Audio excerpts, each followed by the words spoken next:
I can't even record this video because I'm getting scammed for $46,000. Yeah, you heard her right. Somebody's trying to scam me right there. Let me tell you the story. Well, I was the highest bidder here, and I bought a property for $45,000 from the Volusia County Court. Awesome, good day. I'm helping out everybody. I'm buying a foreclosure.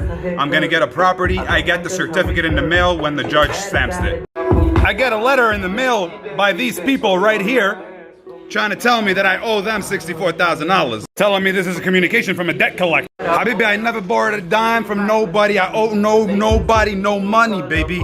Imagine if you were out in the street and somebody offered you an iPhone 13 for $450. You give them the money.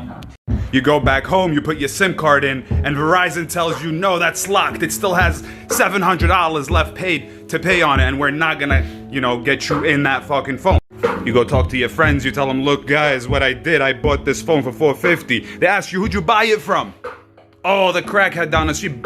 My dude, you bought it from a crackhead. Of course it's gonna have a loan on it from Verizon.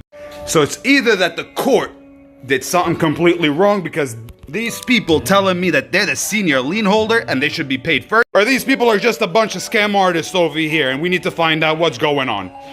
TikTok, I need your help. I can't get scammed out of $64,000 right now. That's like making me pay $110,000 for a property that's only worth $49,000. That's not gonna be happening. Impossible. I keep mumbling my words and my stumbling and my whole head is going all over the place right now. This is some sort of either extortion or some mistake.